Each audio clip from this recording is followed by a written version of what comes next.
Hi guys and welcome back to the channel Deepak Yadav Education. Welcome to the Daily Hindu News and Editorial Analysis of 2nd of February 2025. तो guys आज है तारीख 2 फरवरी 2025 और है Sunday. देखेंगे आज के द हिंदू कंप्लीट न्यूज़पेपर को एनालाइज करेंगे। बट लेक्चर में आगे बढ़ने से पहले अगर आपको इस लेक्चर का पीडीएफ चाहिए तो क्या करना है, सबसे पहले डाउनलोड करना है टेलीग्राम, देन उसके बाद जाके सर्च बॉक्स में टाइप करना Deepak Yadav education UPSC. As you can see guys आपको ये वाला चैनल मिल जाएगा, उस पर क्लिक करना और जाकर इस चैनल को ज्वाइन कर लेना। ज्वाइन करने से फ़ायदा क्या होगा, वहाँ से आप इस लेक्चर के पीडीएफ को डाउनलोड कर पाओगे। तो चलिए शुभारंभ करते हैं। जैसे कि आपको पता है आज संडे है, तो संडे में हम रेगुलर बेसिस पे पिछले कुछ संडे से तो रिवीजन कर रहे थे, जो क्वेश्चन प्रैक्टिस है पूरे सप्ताह की वो कर रहे थे। बट आज का सेशन थोड़ा सा डिफरेंट रहने वाला है क्योंकि कल बजट आ चुका है, तो बजट का डिस्कशन होना ज़रूरी है। और आज आराम से यहाँ पे हम बजट का डिस्कशन करेंगे। जितना भी लंबा वीडियो बनेगा कोई बात नहीं, लगभग 1 घंटे के आसपास हम ये डिस्कशन चलाने वाले हैं, जहाँ पे A to Z आपको बजट की नॉलेज होने वाली है। काफ़ी सारे लोग दोस्तों यहाँ पर अपने चैनल के बजट के वीडियो का इंतज़ार करते हैं। उसके पीछे के कुछ रीजंस हैं, क्योंकि यहाँ पे हम टर्म्स वगैरह जितने भी न्यूज़ में हैं वो भी डिस्कस करते हैं, तो इससे आपको एक बड़ी हेल्प मिल जाएगी। किसी भी एग्जामिनेशन की तैयारी कर रहे हैं, बजट का यहाँ पे अगर कह सकते हैं क्वेश्चन आना है या आपके इकोनॉमी सेक्शन को कवर करना है, बजट पढ़ के जाना होगा, इकोनॉमिक सर्वे पढ़ के जाना होगा। क्वेश्चंस फॉर्म होते हैं यहाँ से। देखिए, साल में इकोनॉमी के पर्सपेक्टिव से 2 तारीखें बहुत इंपॉर्टेंट होती हैं। जैसे कौन कौन सी, एक है आपकी 31 जनवरी और दूसरी है 1 फरवरी। क्यों? 31 जनवरी को हर साल आपका इकोनॉमिक सर्वे आता है और 1 फरवरी को आपका बजट रिलीज होता है।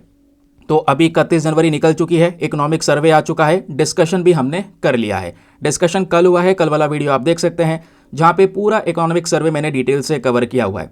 ठीक है, कि इकोनॉमिक सर्वे में क्या क्या होता है, क्योंकि आपको ये भी पता होगा इकोनॉमिक सर्वे में बेसिकली हमारा पिछले साल में कौन कौन से सेक्टर्स में ग्रोथ हुई है उस चीज़ को दर्शाया जाता है, कौन कौन से सेक्टर्स किस तरीके से ग्रो किए हैं। जबकि जो बजट होता है वो हमारे फ्यूचर को देखता है कि भविष्य में हमें कहाँ कहाँ पर किस किस तरीके से खर्चा करना है, भविष्य में अलग अलग मंत्रालयों के लिए कितना कितना बजट होना चाहिए। तो ये बेसिकली यहाँ पर हमारी फ्यूचर प्लानिंग होती है।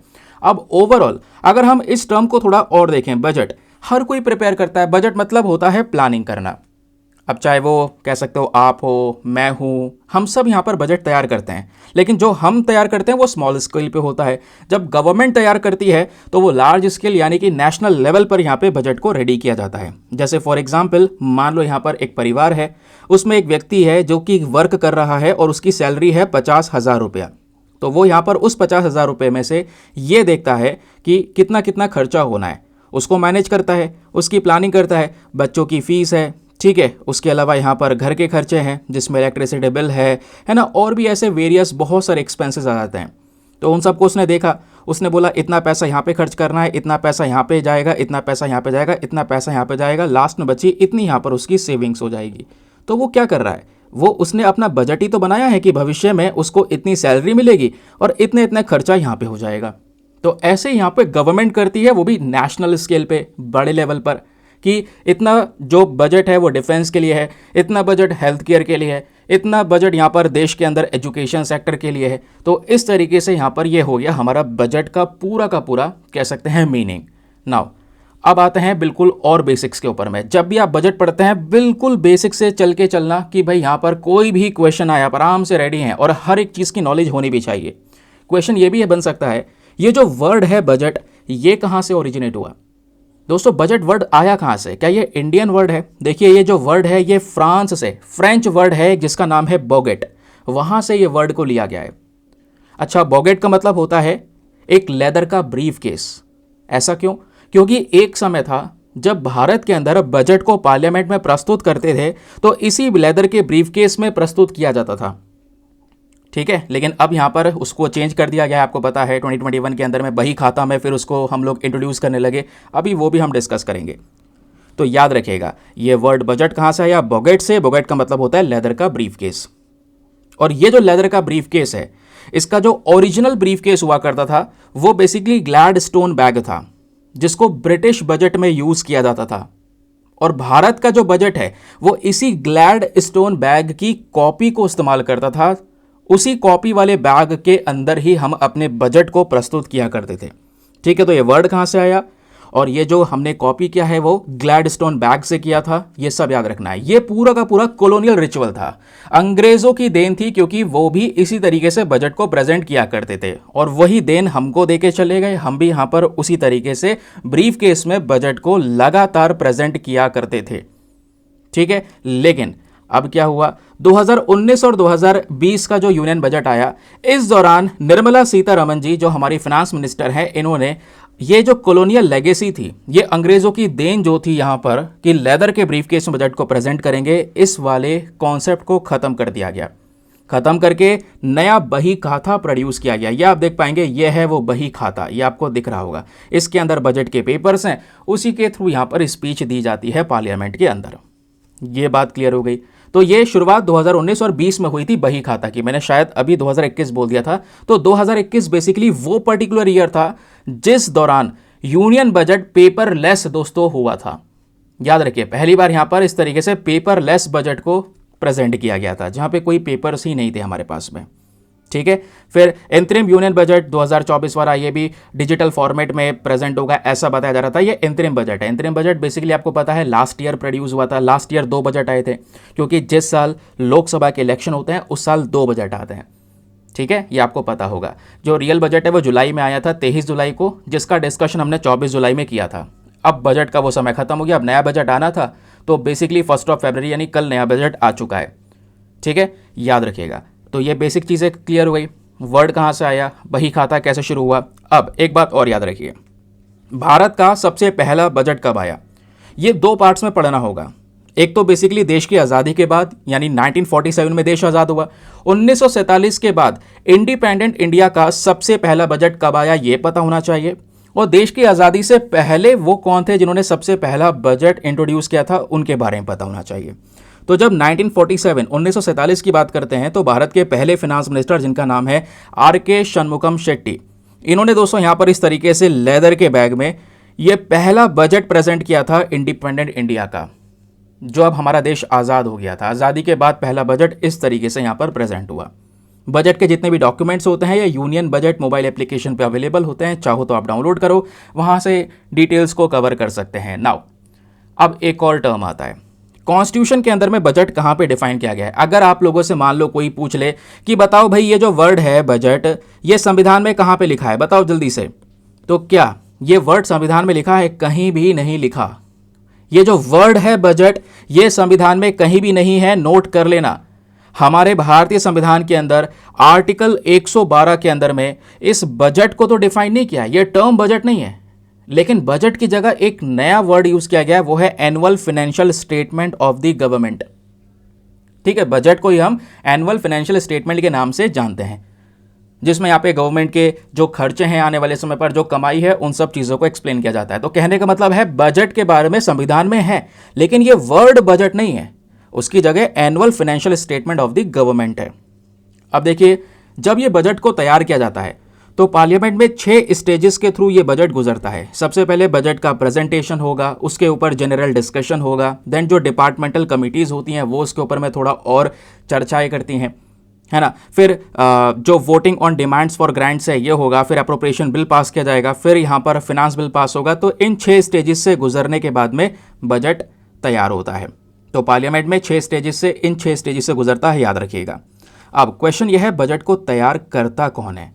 देखिए, यहाँ से 2 से 3 क्वेश्चन आराम से बनेंगे। जब आपसे पूछा जाए बजट को प्रिपेयर करने वाली मंत्रालय, वो है आपका मिनिस्ट्री ऑफ फाइनेंस यानी कि वित्त मंत्रालय। फिर पूछा जाए कि डिपार्टमेंट कौन सा है, तो वो है डिपार्टमेंट ऑफ इकोनॉमिक अफेयर्स। और फिर अगर आप लोगों से पूछ लिया जाए डिवीजन कौन सा है, तो वो है बजट डिवीजन। अब एक बात सुनिएगा, जो हमारा मिनिस्ट्री ऑफ फाइनेंस है यही मेन मंत्रालय है, इसी के अंदर में ये डिपार्टमेंट आता है, डिपार्टमेंट ऑफ इकोनॉमिक अफेयर्स, और इस डिपार्टमेंट के अंडर में ही हमारा बजट डिवीजन आता है, ठीक है। तो बजट कौन प्रिपेयर करता है? Budget division of the department of economic affairs in the ministry of finance.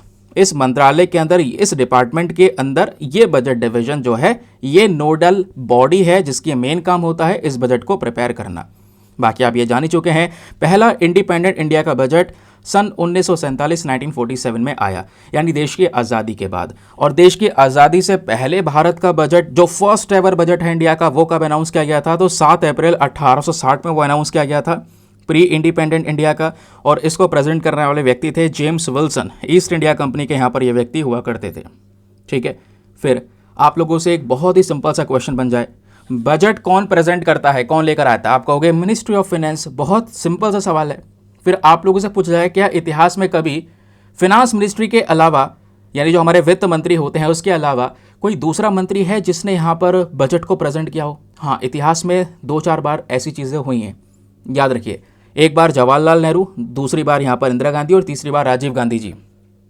ये तीनों प्राइम मिनिस्टर्स भी हैं इतिहास में। ये तीनों, अब मैं एक वर्ड यूज़ कर रहा हूँ, इकलौते प्राइम मिनिस्टर्स जिन्होंने बजट को प्रेजेंट किया है। वैसे तो बजट हमारे फिनांस मिनिस्टर प्रेजेंट करते हैं, लेकिन इतिहास में 3 बार प्रधानमंत्री ने भी बजट को प्रेजेंट किया है। नोट डाउन कर लेना इस बात को।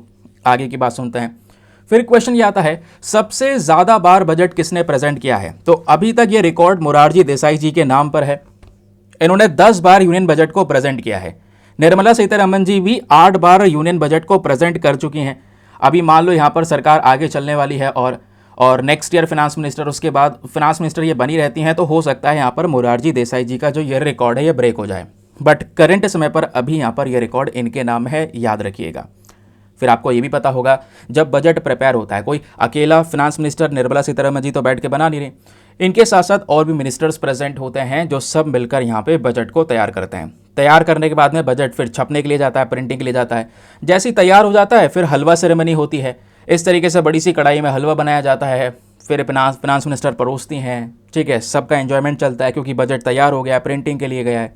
और एक बात और ध्यान रखना, जितने भी लोगों ने बजट बनाया है, अब वो पार्लियामेंट में तो एकदम आया नहीं है, प्रिंटिंग हो रही है, उसके बाद थोड़ा समय भी लगेगा, तो जितने भी लोग हैं उन सबको यहाँ पर इसी जगह पे बंद कर दिया जाता है जहाँ पे बजट को तैयार किया गया है। बजट कहाँ पे तैयार हो रहा है? नॉर्थ ब्लॉक के बेसमेंट में यहाँ पर रेडी हो रहा है। जितने भी लोग यहाँ पर तैयार करते हैं, जब तक वो बजट पार्लियामेंट में प्रेजेंट ना हो जाए तब तक उसी ब्लॉक में उनको बंद कर दिया जाता है। मोबाइल फोन्स वगैरह ले लिए जाते हैं ताकि फैमिली के साथ में कोई कनेक्शन ना हो। कारण, बजट लीक हो सकता है। क्या कभी लीक हुआ है? हाँ भाई, इतिहास में एक बार बजट लीक हो चुका है, वो भी 1950 में, 1950 में। ठीक है, तब तक क्या होता था, जो बजट है वो राष्ट्रपति भवन में प्रिंट हुआ करता था, लेकिन जैसे ही लीक हुआ उसके बाद में इस पूरा जो प्रेस था, प्रिंटिंग प्रेस, इसको यहाँ पर शिफ्ट कर दिया गया न्यू दिल्ली के अंदर में। फिर 1980 में सरकार ने जो ये पूरा प्रेस को नॉर्थ ब्लॉक के बेसमेंट में पूरा तरह से सेटअप कर दिया, तब से वहीं पर इस बजट को प्रिंट किया जाता है। ठीक है, आगे की बात सुनिए। फिर आपसे पूछा जाएगा कि बजट में देखो, आपको पता होगा फिनांस मिनिस्टर एक स्पीच देते हैं। अभी तक सबसे लंबी स्पीच यहां पर किसने दी है? अब लंबी स्पीच ना 2 टेन्योर में कवर की गई है। देखो, एक होता है वर्ड्स के मामले में सबसे ज्यादा शब्दों का इस्तेमाल करके यहां पे लंबी स्पीच देना, और एक होता है आवर्स के हिसाब से कि सबसे ज्यादा घंटे तक बोलकर स्पीच देना। तो जब बात आती है longest budget speech in terms of word count, जहां पे शब्दों का सबसे ज्यादा इस्तेमाल करने वाली सबसे लंबी जो स्पीच है वो हमारे मनमोहन सिंह जी ने यहां पर दी है। ठीक है, जब वो फिनांस मिनिस्टर हुआ करते थे, 1991 का समय था, वही एलपीजी रिफॉर्म जब करे गए थे, तो वर्ड्स के मामले में सबसे लंबी स्पीच इन्होंने दी। लेकिन जब बात आती है आवर्स के मामले में, घंटों के मामले में, तो लगभग 2.42 आवर्स, 2.5 घंटे के आसपास की यहाँ पर ये जो स्पीच है, ये 2020 कोविड के समय पर निर्मला सीतारमण जी ने दी थी। ठीक है, इतना याद रखेंगे। फिर एक बात और याद रखनी है, आपको पता है 2017 में रेलवे बजट को यूनियन बजट के साथ मर्ज कर दिया गया। होता यह था, 2017 से पहले आपका जो ये बजट आ रहा है जिसको हम डिस्कस कर रहे हैं, इसके साथ साथ रेलवे का अलग से बजट आया करता था, दोनों सेपरेटली यहाँ पे हुआ करते थे। लेकिन 2017 में रेलवे बजट को यूनियन बजट में मिला दिया गया, तब एक साथ आने लगे। एक फैक्ट और याद रखिए, 1919 तक क्या हुआ करता था, 1999 तक जो बजट है वो शाम को 5 बजे अनाउंस हुआ करता था, वो भी फरवरी के लास्ट वर्किंग डे पे। जैसे आज पहला ही वर्किंग डे 1 फरवरी को बजट आ जाता है, लेकिन 1999 तक ये 31 फरवरी तक, 31 फरवरी तो आती नहीं है, हमारे फरवरी का जो लास्ट डे है बेसिकली आप कह सकते हैं, ठीक है, अब लीप ईयर भी इसमें आ जाता है, तो बेसिकली 28-29 की हम बात कर रहे हैं, जो लास्ट डे होता है, लास्ट वर्किंग डे होता है फरवरी का, उस दिन यहाँ पे ये जो बजट है वो आया करता था। लेकिन बाद में हमने क्या कर दिया, इसको बदल दिया, और एक समय पर जैसे आज बजट आप देखते हो सुबह 11 बजे आ जाता है, 11 बजे स्पीच शुरू हो जाती है, शाम तक तो सारे डेटा अवेलेबल हो जाते हैं। और 1999 तक ये शाम को 5 बजे के आसपास ये जो बजट है वो आया करता था। तो अब टाइम बदल गया है, अब 11 बजे आता है। और मैंने जैसा बताया लास्ट वर्किंग डे पर, फरवरी के लास्ट वर्किंग डे पे ये बजट आता था, लेकिन ये 2016 तक चला। उसके बाद में जो हमारे फॉर्मर फाइनेंस मिनिस्टर थे अरुण जेटली साहब, इन्होंने इसको बदल दिया। इन्होंने 1 फरवरी से इस बजट को यहाँ पर इंट्रोड्यूस किया और 2017 से अब क्या होता है, 1 फरवरी को ये बजट आ जाता है। तो आज भी अब की बार भी 1 फरवरी को ये बजट आया है। ठीक है, अब क्या होता है 2017 के बाद से 1 फरवरी को ये बजट हमारे सामने प्रेजेंट हो जाता है। ठीक है, ये कुछ बेसिक फैक्ट है, इनके बिना शुरुआत मत करना। अब आप बजट पढ़ोगे तो आपको मज़ा आएगा, क्योंकि आपको बेसिक सी चीज़ें पहले ही पता हैं। ये एक एडिशनल चीज़ें हैं जो बाकी सारे बजट के वीडियो से थोड़ा सा डिफरेंट रहने वाली हैं। चलिए आगे आते हैं। अब दोस्तों बजट का सेशन मैं आगे करूं उससे पहले यहाँ पर एक इंपॉर्टेंट इन्फॉर्मेशन मैं आपके साथ में शेयर कर देता हूँ। अगर आप लोग हमारे पेड ग्रुप वगैरह को ज्वाइन करना चाहते हैं तो आपके पास में बढ़िया मौका है इसको ज्वाइन करने का। यहाँ पे डेली करंट नोट्स के पीडीएफ वगैरह मिलते हैं। जो करंट अफेयर के सेशन हम डेली यहाँ पे करते हैं उनके पीडीएफ्स हिंदी और इंग्लिश भाषाओं में इस ग्रुप में प्रोवाइड करवाए जाते हैं। ग्रुप को ज्वाइन करने का फी पेमेंट बहुत मिनिमम है, just 499 for the lifetime access. जब तक आपका सिलेक्शन ना हो जाए तब तक आप 499 में ग्रुप को ज्वाइन करके रखें। पीडीएफ्स आपको हाथों हाथ अवेलेबल होते चलेंगे, चाहे बजट का पीडीएफ हो या पुराने जितने भी पीडीएफ्स हो, सब आपको मिल जाएंगे, सब आपके हाथों में आ जाएंगे इस ग्रुप को ज्वाइन करते। यानी अमाउंट आपको हाथों हाथ रिकवर हो जाएगा, बेनिफिट्स आगे भी मिलते रहेंगे। ग्रुप को ज्वाइन करने के लिए करना क्या है, व्हाट्सएप पर जाना, यहाँ पर आपको एक नंबर दिया गया है 8534873368। इस नंबर पर मैसेज कर देना कि I want to join this group. वहाँ पर रिप्लाई मिलेगा, पेमेंट का प्रोसेस दिया जाएगा और उससे ज़्यादा इंपॉर्टेंट डेमो वीडियो का लिंक मिलेगा। उसको देखकर भी आप क्या कर सकते हैं, अपने इस ग्रुप को ज्वाइन कर सकते हैं। ठीक है, सेटिस्फाई हो जाना, उसके बाद जाके ज्वाइन करना। चलिए दोस्तों अब आते हैं रियल बजट के ऊपर। सर ये है आज का हमारा पूरा का पूरा सेशन का एक इम्पॉर्टेंट हिस्सा। ये देखोगे गवर्नमेंट ऑफ इंडिया, ये बिल्कुल बजट का फ्रंट पेज है। 2025-26 को देखते हुए यहाँ पर इस बजट को तैयार किया गया है। यानी 2025-26 हमारा आने वाला पर्टिकुलर ईयर, जो बेसिकली 1 अप्रैल से लेकर 31 मार्च तक रहने वाला है। ठीक है, ये मैंने आपको बता ही दिया है। मिनिस्ट्री ऑफ फिनांस के अंदर में जो बजट डिवीजन है वो यहाँ पर इस बजट को प्रेजेंट करता है। अगला पेज इसका खाली है। पहला पेज अगर आपका बजट का देखना होगा तो यह है दोस्तों आपका फर्स्ट पेज, जिसमें मेंशन किया गया है जर्नी ऑफ डेवलपमेंट के बारे में। क्या क्या हम करने वाले हैं, कहाँ कहाँ पे पैसा खर्च करने वाले हैं। इस बार यहाँ पे बोला गया है भारत का जो ये डेवलपमेंट है, जो विकास है, उसके पीछे यहाँ पर 4 मेजर इंजन्स हैं जो भारत के विकास को आगे बढ़ा रहे हैं। उसमें हमारा एग्रीकल्चर है, माइक्रो स्मॉल मीडियम एंटरप्राइजेस छोटे बिजनेस हैं, इन्वेस्टमेंट्स हैं, एक्सपोर्ट्स हैं। ये हमारा यहाँ पर पूरा काम हो रहा है। ठीक है, हमारा टारगेट है, डेस्टिनेशन है विकसित भारत तक, यानी हमें एक डेवलप्ड कंट्री बनना है। ठीक है, ये याद रखना है। फिर सबसे इंपॉर्टेंट चीज़ें देखो, पिछली बार भी ये था, इस बार भी यह है, और अब की बार बजट में 4 चीज़ों पे स्पेशल फोकस किया गया है। वो 4 चीज़ें कौन कौन सी हैं ज़रा नोट डाउन कर लीजिएगा। उसमें है आपका सबसे पहले गरीब, पुअर पीपल, यूथ, नौजवान लोग, अन्नदाता, हमारे फार्मर्स एंड नारी। ठीक है, तो गरीब, यूथ, अन्नदाता, नारी, इन 4 थीम्स के ऊपर में एक स्पेशल काम किया गया है। ठीक है, अब यहाँ पे आगे की बात सुनिए। अब जैसे हम लोग क्या देखते हैं बजट में आगे कहाँ कहाँ पे खर्चा होगा, वही यहाँ पे समझाया जाता है। अब इस खर्चे को मैं समझाऊं, क्योंकि ये तो भाई ऐसी चीज़ें हैं जो आप भी रीड कर पाओगे आराम से। वैसे मैं बताऊंगा, सारी चीज़ें पढ़ाऊंगा कि ये कहाँ कहाँ पे खर्चा कितना कितना होने वाला है, हर एक चीज़ एक्सप्लेन करूंगा। लेकिन पहले ये समझ लो, जो ये खर्चा होगा ये आएगा कहाँ से। कमाई भी तो होगी, पहले सरकार को कमाना होगा तभी तो आगे वो खर्चा करेंगे। तो याद होना चाहिए आपको, गवर्नमेंट जब भी रेवेन्यू कमाती है, गवर्नमेंट के पास में जब भी पैसा आता है, मान लो उसके पास में 1 रुपया भी अगर आया है तो वो कहाँ कहाँ से आता है। देखिए, सबसे पहले rupee comes from and rupee goes to. 1 रुपया अगर सरकार ने कमाया तो वो कहाँ कहाँ से आता है, और रुपया कहाँ कहाँ पे एक सरकार खर्च करती है, ये यहाँ पर कुछ डेटा है, सुनिएगा।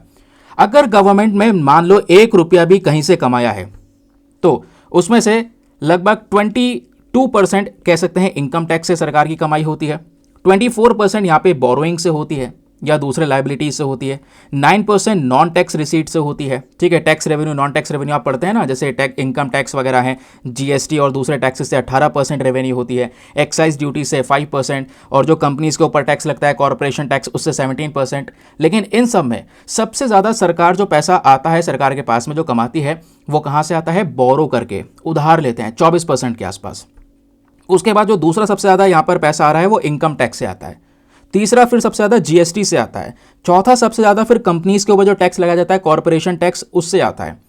देख रहे हैं। फिर उसके बाद में सबसे ज़्यादा फिर उसके बाद नॉन टैक्स रिसीट से आता है। फिर उसके बाद यहाँ पर यूनियन एक्साइज ड्यूटी से, देन कस्टम से, then non debt capital receipt से। तो ये वो सोर्सेस है जहाँ से गवर्नमेंट पैसा कमाती है। ठीक है। अब खर्च कहाँ पे करती है? अब मान लो वो जो 1 रुपया आया, उस 1 रुपये के अगर हम परसेंट वाइज में देखें कहाँ पे खर्च होगा, तो सुनिएगा, उसका सबसे ज़्यादा जो खर्चा है गवर्नमेंट का वो होता है state share of taxes and duties के ऊपर में। ठीक है। यानी कि जो राज्य सरकारों को जो पैसा दिया जाता है, राज्य सरकारों का आजमी यहाँ पे जो फंड्स है उसका डिस्ट्रीब्यूशन करती है सेंट्रल गवर्नमेंट, तो स्टेट्स के पास में शेयर जाता है 22% के आसपास। बाकी फिर जो पैसा ऊपर से उधार लिया है, ये जब उधार लिया है तो इसको वापस से रीपे भी तो करेंगे, और जब रीपे करेंगे तो ब्याज देना होगा, इंटरेस्ट देना होगा। 20% के आसपास यहाँ पर ब्याज देने में निकल जाता है। ठीक है। फिर उसके अलावा 16% के आसपास जो सेंट्रल सेक्टर स्कीम होती है, जहाँ पे सारा का सारा पैसा सेंट्रल गवर्नमेंट खर्च कर रही होती है, वहाँ पे कुछ पैसा जाता है 16% के आसपास। देन उसके बाद में 8% दूसरे बाकी छोटे मोटे खर्चे हो जाते हैं। बाकी 8% central sponsored scheme. Central sponsored schemes वो होती हैं जहाँ पे केंद्र सरकार, राज्य सरकार मिलकर खर्च कर रही होती हैं, तो कुछ ना कुछ राज्य सरकार का भी खर्चा होता है और केंद्र सरकार का भी होता है, तो केंद्र सरकार के पास से भी थोड़ा पैसा गया, तो 8% इस प्रकार की स्कीम्स में खर्च हो जाता है। फिर फिनांस कमीशन यहाँ पे बोल देता है इतना इतना पैसा इतने इतने स्टेट गवर्नमेंट को देना है, तो 8% उसमें यहाँ पर चला जाता है। ठीक है। बाकी 8% डिफेंस में खर्च कर देते हैं, 6% आपकी सब्सिडीज़ में चला जाता है। तो इस तरीके से यहाँ पर ये पैसा कहाँ कहाँ से आता है, ये सोर्सेस हैं, और कहाँ कहाँ पे खर्च होता है ये आपको पता चल गया। नाउ अब क्वेश्चन यहाँ पर ये है, इस कमाई के जरिए क्या हैं, ये कमाई एग्जैक्टली होती कैसे है? इसको बोलते हैं रिसीट, और जो एक्सपेंडिचर्स होते हैं वो हमारे खर्चे हैं। अब ध्यान से सुनिएगा, जैसे कि यहाँ पे अब की बार जो बजट आया है, इस बजट में हमने कुछ अलग अलग जो मिनिस्ट्रीज हैं उस पर पैसा खर्च करने के लिए बोला है। फॉर एग्जाम्पल मैं आपको एक फ़ोटो दिखाऊंगा जिससे आपको बहुत सारी चीज़ें क्लियर होंगी। जैसे ये देखिएगा, हम लोग क्या करते हैं, हम सबसे पहले यही देखते हैं कि भाई बजट से किस किस को क्या फ़ायदा हुआ, टैक्स में कितनी छूट मिली। टैक्स वाला सेक्शन अभी अलग से कवर करेंगे, सो डोंट वरी। पहले ये देखो, जो खर्चा होगा आने वाले 1 साल के अंदर में, वो मेजर आइटम्स पर कितना कितना होने वाला है। मेजर आइटम्स को हमेशा ध्यान में रखिएगा, मेजर आइटम से ही क्वेश्चंस बनते हैं। डिफेंस में हम खर्च करने वाले हैं 4,91,732 करोड़ रुपए। इतना करोड़ रुपए यहां पे लगभग 5 लाख करोड़ के आसपास डिफेंस के लिए रखा गया है। यह मैं कब की बात कर रहा हूं, 2025-26 यानी आने वाले 1 साल में खर्च होगा, क्योंकि ये बजट आने वाले 1 साल के लिए तैयार किया गया है। तो आने वाले 1 साल में 5 लाख करोड़ रुपए डिफेंस पे खर्च जाएगा। रूरल डेवलपमेंट में 2,66,870 करोड़ रुपए, 17 करोड़ रुपए खर्च जाने वाला है। होम अफेयर्स पे लगभग 2,33,211 करोड़ रुपीस खर्च जाने वाला है। एग्रीकल्चर में 1,71,437 करोड़ खर्चेंगे। एजुकेशन के ऊपर में 1,28,650 करोड़ खर्चेंगे। पॉपुलेशन के हिसाब से मैं बोलूंगा एजुकेशन में थोड़ा सा कम खर्चा हो रहा है, इसको थोड़ा और एक्सपैंड करना चाहिए। हेल्थ के ऊपर में केवल 98,311 करोड़ खर्च जा रहा है, ये भी यहाँ पे पॉपुलेशन के हिसाब से बहुत ज़्यादा कम है, इसमें भी यहाँ पर हमें थोड़ा और इंप्रूवमेंट करने की ज़रूरत है। फिर उसके बाद अर्बन डेवलपमेंट की हम लोग बात करेंगे तो इसमें लगभग 96,777 करोड़ रुपीस खर्चा जाएगा, और आईटी एंड टेलीकॉम में 95,298 करोड़, एनर्जी सेक्टर में 81,174 करोड़, कॉमर्स एंड इंडस्ट्री में 65,553 करोड़, सोशल वेलफेयर के ऊपर में 60,052 करोड़ रुपीस, साइंटिफिक डिपार्टमेंट्स में 55,679 करोड़ रुपीस। ये आप देख रहे हैं, ये सब यहाँ पर खर्चा होने वाला है अलग अलग डिपार्टमेंट्स में। हेल्थ पे, एजुकेशन, डिफेंस, ये सब आपको मैंने मोटा मोटा एग्जैक्ट बताया कितना कितना खर्चा होने वाला है, क्लियर हुआ। लेकिन इस खर्चे के लिए पैसा कमाना भी तो होगा। अब सरकार वो पैसा कमाएगी कैसे? जो कमाएगी उसको बोलते हैं रिसीट्स। फिर ये खर्चा जो होना है, ठीक है, ये जो खर्चा यहाँ पर होगा कहाँ कहाँ पे होगा, ये भी अलग अलग प्रकार के होते हैं, वो होता है एक्सपेंडिचर्स, याद रखिए। अब हम क्या करते हैं, जब भी बजट आता है तो ओवरऑल ये देखते हैं कि अब की बार का बजट कितना है ना। सबसे पहले तो यही देखा जाता है इस बार बजट कितना है, कितना सरकार यहाँ पे टोटल खर्चा करने वाली है। तो ये सुनिए वो कैसे निकालते हैं। उसके लिए आपको देखना होगा खर्चा कितने करने वाली है सरकार आने वाले 1 साल के लिए। तो जो बजट में खर्चा होगा वो एक्सपेंडिचर्स 2 प्रकार के होते हैं, एक होता है आपका कैपिटल एक्सपेंडिचर और एक होता है रेवेन्यू एक्सपेंडिचर। दोनों को हम डिटेल से कवर करेंगे, so don't worry. Capital expenditure, revenue expenditure दोनों को ही जोड़ना होगा। तो जैसे लास्ट ईयर की बात करेंगे, ये 2024-25 का डेटा, ये 2024-25 का है। तो 2024-25 में कैपिटल एक्सपेंडिचर कितना होना है और रेवेन्यू एक्सपेंडिचर कितना हुआ है, दोनों को जोड़ दो, उतना हमारा टोटल बजट था। अब हम एग्जाम्पल लेंगे करंट वाले एग्जाम्पल का, करंट सिचुएशन का। जैसे 2025-26 की हम बात कर रहे हैं, तो 2025-26 के अंदर में जो हमारा कैपिटल एक्सपेंडिचर होगा, जो बेसिकली यहाँ पर एसेट जनरेशन के ऊपर में पैसा खर्च करना होता है, ये कैपिटल एक्सपेंडिचर अच्छा वाला खर्चा होता है। अभी आपको मैं जब बोला ना, मैंने डिफरेंस बताऊंगा, सो डोंट वरी, मैं आपको मोटा मोटा बता रहा हूँ बजट कितना आया है। तो लगभग 15.5 लाख करोड़ रुपीस, ये लाख करोड़ में है, याद रखिएगा। ये इतने लाख करोड़ रुपए हमारा कैपिटल एक्सपेंडिचर है और रेवेन्यू एक्सपेंडिचर आपका 39.4 लाख करोड़ होने वाला है आने वाले एक साल में। तो 39.4 लाख करोड़ ये आपका रेवेन्यू एक्सपेंडिचर, इन दोनों को जोड़ दोगे तो आपका टोटल अमाउंट आ गया 54.9 लाख करोड़। ये हमारा एक साल का बजट है। कितना? 54.9 लाख करोड़ रुपीस हमने खर्च करने हैं आने वाले एक साल में। यह है सरकार का टोटल बजट। यह टोटल पैसा खर्चा जाएगा और टोटल कमाई कितनी होगी ये भी तो अंदाजा है। अब ऐसा थोड़ी है खर्चा ही खर्चा होगा, कमाई भी तो होगी, कमाई होगी तभी तो खर्चा करेंगे। अब रिसीट्स की जब बात करते हैं तो यहां पर बताया जा रहा है जो टोटल कमाई होगी। अब रिसीट्स भी दो प्रकार की होती हैं, एक होती है रेवेन्यू रिसीट, एक होती है कैपिटल रिसीट। परेशान मत होइए, आराम से एक्सप्लेन करूंगा दोनों टर्म्स को। तो जो कमाई होगी 2025-26 में आने वाले एक साल में, रेवेन्यू रिसीट से यहां पर कमाई होगी 34.2 लाख करोड़ रुपीस और कैपिटल रिसीट से जो कमाई होगी वो होगी 16.4 लाख करोड़ रुपीस। दोनों को जोड़ दोगे आपका आ गया 50.6 लाख करोड़ रुपीस। तो 50.6 लाख करोड़ रुपए तो यहां पे हमारी कमाई होगी। कितने? 50.6 लाख करोड़ रुपीस की कमाई है और 54 लाख करोड़ रुपए का खर्चा है, स्पेशली 54.9 लाख करोड़ रुपीस का इतना खर्चा होगा। यह भविष्यवाणी करी जा चुकी है कि आने वाले साल में इतनी कमाई है, इतना खर्चा है। लेकिन आप एक चीज ये देख पा रहे होंगे, सर खर्चा तो ज्यादा होगा। फिर 50 लाख करोड़ रुपए कमा रहे हैं, 54 लाख करोड़ रुपए खर्च कर रहे हैं, 4 लाख करोड़ रुपए कहां से आएंगे? इसी का तो जुगाड़ करना है। इसी को तो बजट कहते हैं कि हाँ बजट में मेरी ये कमी है, इसको यहां पर बोरो किया जाएगा, कहां से लिया जाएगा, वो सब चीजें देखी जाएंगी। इसी को प्लानिंग को ही बजट कहा जाता है। ठीक है, तो आने वाले समय पर आपको पता चल गया कितना खर्चा होगा, कितना कमाई होने वाली है इस पूरे बजट में। ये मैंने आपको मोटा मोटा एकदम बता दिया। लेकिन अब आपको थोड़ा डिटेल से पढ़ना होगा। सर ये कमाई जो रेवेन्यू रिसीट होता है, कैपिटल रिसीट होता है, इसके बीच में फर्क क्या होता है, कैसे एग्जैक्टली कमाई होती है? आइए इन टर्म्स को दोस्तों पढ़ के जाना। मैं बता रहा हूं एग्जाम में क्वेश्चंस आएंगे हर साल, यहां पर यूपीएससी भी बहुत सारे क्वेश्चंस पूछता है। चलिए सबसे पहले आइए हम समझते हैं रेवेन्यू रिसीट के बारे में। ठीक है, जब बात करते हैं रेवेन्यू रिसीट के बारे में तो सरकार की कमाई दो तरीके से होती है, एक रेवेन्यू रिसीट और एक आपका हो गया यहां पर कैपिटल रिसीट। रेवेन्यू रिसीट में सरकार कहीं ना कहीं, सरकार को कह सकते हैं ज़्यादा कोई नुकसान नहीं हो रहा होता है। ठीक है, अब ज़्यादा कोई नुकसान नहीं हो रहा होता है। फॉर एग्जाम्पल यहाँ पे अगर आप देखोगे तो हम लोग ना सरकार की कमाई को जब देखते हैं तो सबसे बड़ा चीज़ जो हमारे सामने आता है वो आता है टैक्स। ठीक है, टैक्स का जो पैसा आता है। अब टैक्स का पैसा दो तरीके से आता है, आपको पता है। एक होता है आपका टैक्स रेवेन्यू और एक होता है यहाँ पर नॉन टैक्स रेवेन्यू। याद रखिएगा, tax revenue and non tax revenue. सरकार के पास में टैक्स से सबसे ज़्यादा कमाई होती है। तो अब टैक्स रेवेन्यू को जब हम लोग थोड़ा सा देखते हैं डिटेल से, तो टैक्स में भी दो प्रकार के टैक्स होते हैं। एक होता है हमारा डायरेक्ट टैक्स और एक होता है हमारा इनडायरेक्ट टैक्स, है ना। अब जो डायरेक्ट टैक्स जो है वो हर कोई व्यक्ति यहाँ पर पे करता ही करता है, उसको पे करना होगा। सॉरी, हर कोई व्यक्ति नहीं, डायरेक्ट टैक्स यहाँ पे वो है जिसमें हमारा इनकम टैक्स वगैरह आता है। ये कौन पे करता है? जिसकी इनकम बहुत ज़्यादा है, उसके हिसाब से यहाँ पर वो रेट्स डिफाइन करे जाते हैं, परसेंटेजेस डिफाइन की जाती हैं। जितनी ज़्यादा इनकम उस हिसाब से परसेंटेज के हिसाब से उससे टैक्स लिया जाता है। तो डायरेक्ट टैक्स से भी सरकार के पास में बहुत पैसा आता है। फिर आपका जो इनडायरेक्ट टैक्स है, इसमें आपका जीएसटी वगैरह हो गया, ये हर कोई व्यक्ति पे करता है। डायरेक्ट टैक्स हर कोई पे नहीं करता, इनडायरेक्ट टैक्स हर कोई पे करता है। आप छोटा सा सामान लेने के लिए गए, कोई प्रोडक्ट परचेज करने के लिए गए, उस पर जीएसटी लगा तो आपने टैक्स दिया नहीं दिया। तो गवर्नमेंट के पास में ये जो टैक्स से पैसा इकट्ठा हो रहा है, इसके बदले में ज्यादा कुछ जा थोड़ी रहा है ना। तो ये वाला जो यहाँ पर रेवेन्यू होता है, इसको बोलते हैं रेवेन्यू रिसीट। यहाँ पे गवर्नमेंट का कोई नुकसान नहीं हो रहा, ना ही कोई एसेट कम हो रहा है। कुछ बेचा सरकार ने? कुछ नहीं बेचा। या फिर ना ही कोई लायबिलिटी बढ़ रही है, कोई सरकार के ऊपर जिम्मेदारी आ रही है कि मुझे पैसा चुकाना है? नहीं, ये तो प्योर कमाई है।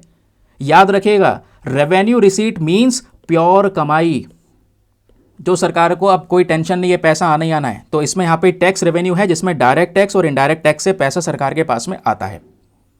फिर आपका जो ये नॉन टैक्स रेवेन्यू होता है ना, ये भी सरकार को फायदा ही करता है। ये कैसे आता है? इसमें यहां पर आपके दो प्रकार के रेवेन्यूज होते हैं, एक होता है आपका कमर्शियल रेवेन्यू और एक होता है एडमिनिस्ट्रेटिव रेवेन्यू। दोनों के बीच का एक फर्क होता है। अब जैसे कमर्शियल रेवेन्यू की बात करते हैं तो इंडियन रेलवे चलती है ना। अब जो रेलवेज है वो मोनोपोली है, गवर्नमेंट के हाथ में है। तो रेलवेज के लिए आप कहीं पे ट्रैवल कर रहे हैं, रेलवे से टिकट परचेस कर रहे हैं, वो पैसा कहां पे गया? गवर्नमेंट के पास गया। अगेन एक कमाई हुई सरकार की। ठीक है, सरकार का कोई एसेट कम थोड़ी हो गया, सरकार ने कुछ बेच थोड़ी दिया, आप सफर कर रहे हैं, उसका पैसा गवर्नमेंट के पास में गया। ठीक है, यह है रेवेन्यू रिसीट। फिर आपका एडमिनिस्ट्रेटिव रेवेन्यू भी होते हैं इसमें। अब फॉर एग्जांपल भाई सरकारी स्कूल है, बच्चा जा रहा है पढ़ने, फीस जमा कर रहा है, सरकार के पास में पैसा गया। सरकारी कोर्ट है, उसकी फीस वगैरह जाती हैं, वो पैसा किसके पास में गया? सरकार के पास में गया, है ना। समझ रहे हैं? तो ये यहां पर क्या है? रेवेन्यू है, प्योर कमाई है गवर्नमेंट की। गवर्नमेंट को कोई टेंशन नहीं है, गवर्नमेंट का कोई एसेट तो कम नहीं हो रहा, कुछ बेच तो नहीं रही है सरकार, लेकिन ये टैक्स से पैसा आ रहा है। तो इसमें एक टैक्स वाला भी है और एक नॉन टैक्स वाला सेक्शन भी है। तो एक तरीका ये हो गया। और याद रखिएगा, सरकार के पास में सबसे ज्यादा जो पैसा आता है वो रेवेन्यू रिसीट से ही आता है। जैसे 2025-26 यानी कि जो आने वाला है 1 साल है, इसके अंदर में 34 लाख करोड़ रुपीस इन्हीं सब रास्तों से आने वाले हैं। समझ रहे हैं? अब दूसरा जो प्रकार होता है वो होता है हमारा कैपिटल रिसीट। आइए जरा इसको तोड़ते हैं, इसको समझते हैं। कैपिटल रिसीट में क्या क्या चीजें हैं? कैपिटल रिसीट में दोस्तों यहां पे सरकार की टेंशन बढ़ जाती है। क्यों? गवर्नमेंट यहां पर पैसे को बोरो कर रही होती है। ठीक है, अलग से पैसा बाहर से मांग लिया है, बोरो कर लिया है। अगर बोरो कर लिया है तो भले यहां पर एसेट ना कम हुआ, लेकिन लायबिलिटी तो बढ़ गई ना, एक जिम्मेदारी बढ़ गई है। वही पैसा जो लिया है वो चुकाना पड़ेगा, क्योंकि बोरो लिया है, कोई फ्री में तो दिया नहीं है, वो हमेशा तो रहेगा नहीं। अब बोरो कहां से करते हैं भाई? बहुत सारे बैंक्स पड़े हैं अपने सामने। आपने एशियन इंफ्रास्ट्रक्चर इन्वेस्टमेंट बैंक का नाम सुना है, वर्ल्ड बैंक का नाम सुना है, ठीक है, इंटरनेशनल मॉनेटरी फंड का नाम सुना है, एशियन डेवलपमेंट बैंक का नाम सुना है। ऐसे ढेरों बैंक्स अवेलेबल हैं दोस्तों। ये सभी बैंक्स क्या करते हैं? लोन देते हैं। सरकार इनसे बोरो कर लेती है। जब सरकार के पास में पैसे कमी होगी, जैसे अभी 4 लाख करोड़ रुपए घाटा आ रहा है, बोरो करना पड़ेगा बजट को बैलेंस करने के लिए, तो जब वो बोरो करेंगे तो उससे भी कमाई होती है। ये आपका कैपिटल रिसीट है। तो 2025-26 में यानी आने वाले 1 साल में 16 लाख करोड़ रुपीस यहां पे बोरो करने वाले हैं। तो जो पैसा बोरो किया जाएगा उसको पे भी तो करेंगे ना, उसको वापस से देंगे भी तो ना, ब्याज के साथ में देंगे। जब ब्याज के साथ में देंगे तो एक लायबिलिटी बढ़ रही है। तो इसमें जो यहां पर पैसा कमाया है हमने, एक रेवेन्यू रिसीट है और एक कैपिटल रिसीट है। इसमें अच्छी वाली कमाई आपकी रेवेन्यू रिसीट है, जिसको हम प्योर इनकम बोलते हैं। यहां पे ना ही कोई एसेट कम हो रहा है, ना ही कोई टेंशन है आगे पे करने की। ठीक, इनके जरिए पैसा आता है। तो याद हो गया आपको? तो इस तरीके से हमारे पास में आने वाले 1 साल में 50 लाख करोड़ रुपए आएंगे, जिसमें से हमारा रेवेन्यू रिसीट भी होगा और कैपिटल रिसीट भी होगा। अब आते हैं सर एक्सपेंडिचर्स के ऊपर में। सरकार खर्चे कैसे करती है? तो खर्चे में भी 2 प्रकार हैं, capital expenditure and another one is revenue expenditure. इसमें क्या होता है सुनिएगा। अब देखिए, जो हमारा रेवेन्यू एक्सपेंडिचर है ना, ये थोड़ा सा गंदा वाला खर्चा होता है। अबे मैं बोल रेवेन्यू रहा हूँ और साइड यहाँ पर कैपिटल पे कर रहा हूँ। जो रेवेन्यू एक्सपेंडिचर है ये आपका थोड़ा बैड वाले एक्सपेंडिचर्स होते हैं, जबकि कैपिटल एक्सपेंडिचर अच्छे खर्चे होते हैं। अब ये गंदा अच्छे का फर्क क्या है, आइए ज़रा इसको भी थोड़ा सा समझते हैं। जो आपका कैपिटल एक्सपेंडिचर होता है और रेवेन्यू एक्सपेंडिचर होता है, इसमें सबसे बड़ा फर्क यह है, जब हम रेवेन्यू एक्सपेंडिचर को देखते हैं ना, तो सरकार का यहाँ पर जो कमाई हुई है, ऊपर जो प्योर कमाई यहाँ पे टैक्स से इन्होंने जनरेट की थी, नॉन टैक्स से जनरेट की थी, वो कमाई सरकारी कर्मचारियों से जब सर्विस ली है तो उन गवर्नमेंट एम्प्लॉयज़ को यहाँ पर वो पैसा देंगे, सैलरी देंगे। सरकारी कर्मचारियों के पास में वो सैलरी जाएगी, सरकार को अपनी जेब से देना है। ठीक है, उसके अलावा पेंशन्स, सबसे बड़ी चीज़ जो यहाँ पर पेंशन्स दी जाती हैं बुजुर्गों को, वो हो गया। तो ऐसे और भी बहुत सारे खर्चे होते हैं, स्टाफ की सैलरीज हो गई, वो सब यहाँ पर रेवेन्यू एक्सपेंडिचर है। और इन सैलरीज पेंशन्स के अंदर में ही जो खर्चा हो जाता है ना रेवेन्यू एक्सपेंडिचर, वो आप देखोगे आने वाले 1 साल में लगभग 39.4 लाख करोड़ रुपीस का हम यहाँ पर करने वाले हैं। ये रेवेन्यू एक्सपेंडिचर होने वाला है, याद रखिएगा। अब जो कैपिटल एक्सपेंडिचर होता है ये अच्छा खर्चा होता है। अच्छा मतलब इससे असेट जनरेट कर रहे होते हैं हम, यानी कि मान लो ये जो बोला जा रहा है आने वाले 1 साल में 15.5 लाख करोड़ रुपए जो हम खर्चेंगे कैपिटल एक्सपेंडिचर में, इससे हम क्या कर रहे होंगे, इससे हम बिल्डिंग्स बनाएंगे, इससे हम रोड्स बनाएंगे। तो जब बिल्डिंग बनाई तो भले ही पैसा खर्चा गया हो, तो बिल्डिंग तो सरकार को मिल गई ना, अब उसको रेंट पे देकर या किसी और तरीके से मोनेटाइजेशन उसका किया जा सकता है, उससे पैसे सरकार कमाएगी। यानी एक एसेट, एक पूंजी जनरेट हो गई है। रोड्स बनाई है उससे भी यहाँ पर अर्निंग होगी, पैसा खर्च हुआ है बदले में रोड मिल गई, अब इसके थ्रू सर्विस गवर्नमेंट देगी, तो यहाँ पर यह भी सरकार के लिए एसेट है। तो जब खर्चा करके एसेट को जनरेट करते हैं दैट मीन्स वो आपका कैपिटल एक्सपेंडिचर है।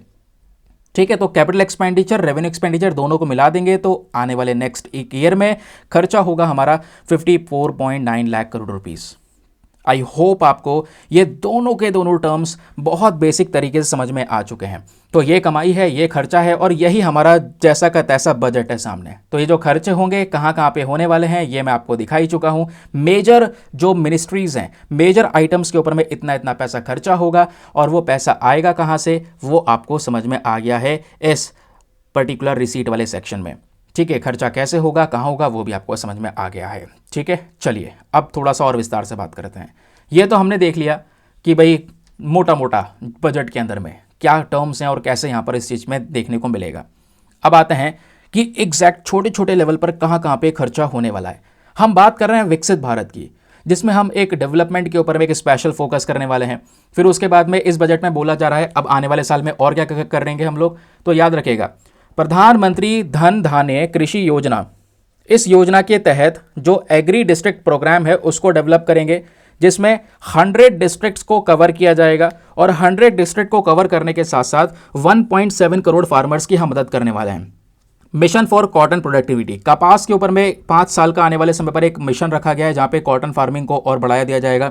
बिहार के अंदर मखाना बोर्ड बनने वाला है, तो मखाना बोर्ड की वजह से, क्योंकि बिहार में मखाना का प्रोडक्शन ज़्यादा होता है, तो उस प्रोडक्शन को इंप्रूव करने के लिए, प्रोसेसिंग इंप्रूव करने के लिए, मार्केटिंग इंप्रूव करने के लिए मखाना के ऊपर एक स्पेशल फोकस किया गया है बिहार के अंदर में।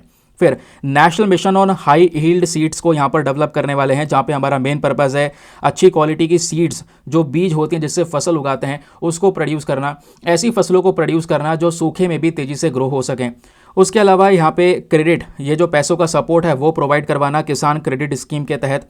ठीक है, जिसमें शॉर्ट टर्म लोन्स दिए जाएंगे आने वाले समय पर 7.7 करोड़ फार्मर्स को, और जो डेयरी फार्मर्स हैं इनको जो लोन दिया जा रहा है उसकी लोन की कैपेसिटी बढ़ा दी गई है, 5 लाख रुपए तक यहाँ पर लोन प्रोवाइड करवाया जाएगा। तो ये आने वाले समय पर होने वाला है।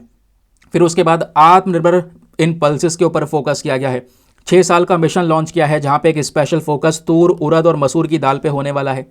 ठीक है, हम लोग कुछ अच्छी सीड्स को प्रोड्यूस करेंगे। अब दाल का प्रोडक्शन ज़्यादा होगा, दाल का कंजम्पशन ज़्यादा होगा, तो उससे प्रोटीन कंटेंट यहाँ पर इंक्रीज होगा। दालों में प्रोटीन कंटेंट को बढ़ाने की फोकस की जा रही है, दालों की प्रोडक्टिविटी को इंप्रूव करने की फोकस किया जा रहा है। फिर जब दालों की फसल लगाते हैं, कटाई जब होती है तो उसको रखने के लिए पोस्ट हार्वेस्ट स्टोरेज बनाने की बात की जा रही है। आगे इन सब चीज़ों पे काम होगा। जो हमारा इंडिया पोस्ट होता है, डाक घर जो होते हैं स्पेशली, उनके डेवलपमेंट्स के ऊपर फोकस किया गया है। यहाँ पर direct benefit transfer, cash out, इस प्रकार की जो सर्विसेज हैं, डिजिटल सर्विसेज हैं, वो लाने की बात की जा रही है। फिर उसके बाद में जो माइक्रो एंटरप्राइजेस हैं, छोटे छोटे बिजनेस हैं, उनको यहाँ पे कह सकते हैं कि क्रेडिट सपोर्ट देने की बात की जा रही है। ठीक है, अब कस्टमाइज क्रेडिट कार्ड्स होंगे जिसकी 5 लाख रुपए की लिमिट होगी। छोटे छोटे जो यहाँ पर कंपनीज़ हैं, छोटी छोटी जो इंडस्ट्री शुरू हो रही हैं, है ना, तो वो अपने आप को उद्यम पोर्टल पर रजिस्टर करके ऐसे लाखों रुपये तक का लोन ले सकती हैं गवर्नमेंट से, है ना। ये यहाँ पर आपको देखने को मिलेगा। फिर जो पहली बार एंटरप्रेन्योर्स बन रहे हैं, पहली बार बिजनेस को शुरू कर रहे हैं, उनके लिए भी यहाँ पर ये लोन्स लेकर आए गए हैं। 5 लाख रुपए, सॉरी, जो शुरुआत के 5 लाख फर्स्ट टाइम एंटरप्रेन्योर्स होंगे, शुरुआत के 5 लाख ऐसे एंटरप्रेन्योर जो पहली बार बिजनेस कर रहे हैं, जिसमें महिलाएं, शेड्यूल कास्ट, शेड्यूल ट्राइब सभी लोग हैं, इन सब के लिए स्कीम है जिसको लॉन्च करने वाले हैं। और उनको यहाँ पर आने वाले 5 सालों में 2 करोड़ रुपए तक का जो लोन है वो प्रोवाइड करवाया जाएगी गवर्नमेंट की साइड से, ताकि वो बिजनेस को ग्रो कर सकें। लेबर इंटेंसिव सेक्टर्स के ऊपर में एक स्पेशल फोकस किया गया है, जहाँ पे फोकस कर रहे हैं हम जो चप्पल जूते हैं या लेदर सेक्टर्स है स्पेशली, इनके प्रोडक्ट्स को और ज़्यादा डेवलप करने के ऊपर में यहाँ पे हम बात करने वाले हैं कि लाखों लोगों को एम्प्लॉयमेंट जनरेशन के तौर पे एक नौकरी मिलेगी, टर्नओवर जनरेट होगा इस इंडस्ट्री में। टॉय सेक्टर जो आज चाइना कैप्चर कर चुका है, खिलौनों का मार्केट, इस पर हम स्पेशल काम करने वाले हैं। खिलौनों को, हाई क्वालिटी खिलौनों को डेवलप करेंगे जिसमें हम लोग मेड इन इंडिया ब्रांड का यूज़ करने वाले हैं। उसके अलावा फूड प्रोसेसिंग को सपोर्ट किया जाएगा। जो national institute of food technology है बिहार के अंदर में, वो यहाँ पे बनाने वाले हैं, जिससे जो फार्मर्स हैं उनकी यहाँ पर जो इनकम है वो इंप्रूव होती हुई नजर आएगी। देन मोस्ट इंपॉर्टेंट चीज़, इसको नोट डाउन कर लीजिएगा। अभी दोस्तों जो एमएसएमई की डेफिनेशन है वो अलग है। माइक्रो स्मॉल मीडियम एंटरप्राइजेस किसे बोलते हैं ये आपको पता होगा, जो इतना इन्वेस्टमेंट करेगा, ये सब करेगा। डेफिनेशन चेंज हो गई है कल बजट में, डेफिनेशन चेंज जो हुई है वो ये आपके सामने है। अब आपसे एग्जाम में क्वेश्चन बन जाए एमएसएमई कौन कहलाएगा, अब एमएसएमई बेसिकली क्या है, माइक्रो, स्मॉल, मीडियम, और ये लास्ट में ई जो है ये एंटरप्राइज है, यानी कि छोटे छोटे बिजनेसेस को डिनोट करता है। माइक्रो मतलब सबसे छोटे बिजनेस, स्मॉल यहाँ पे उससे बड़े, और मीडियम यहाँ पे थोड़े से और साइज में बड़े बिजनेसेस की हम बात कर रहे हैं। तो अभी तक क्या हुआ करता था कि माइक्रो एंटरप्राइजेस वो हुआ करते थे जिनका इन्वेस्टमेंट 1 करोड़ का होता था, टर्नओवर 5 करोड़ का होता था। अब डेफिनेशन बदल गई है, याद रखिएगा। अब माइक्रो एंटरप्राइजेस वो हैं जिनका इन्वेस्टमेंट 2.5 करोड़ का होगा और उनका जो टर्नओवर है वो 10 करोड़ का हो सकता है। उससे उससे थोड़े बड़े जो स्मॉल एंटरप्राइजेस है वो कौन से होंगे, जिनका 10 करोड़ रुपए का इन्वेस्टमेंट होगा, 50 करोड़ रुपए का, सॉरी 10 करोड़ रुपए का यहाँ पर आप देख पाएंगे करंट है, इसको रिवाइज कर दिया गया है, ये 25 कर दिया गया है। तो छोटे एंटरप्राइजेस वो होंगे जिनमें 25 करोड़ रुपए का इन्वेस्टमेंट होगा, 100 करोड़ रुपए का टर्नओवर होगा। फिर मीडियम एंटरप्राइजेस वो होंगे जिनमें 125 करोड़ रुपए का इन्वेस्टमेंट होगा और 500 करोड़ रुपए का टर्नओवर होगा।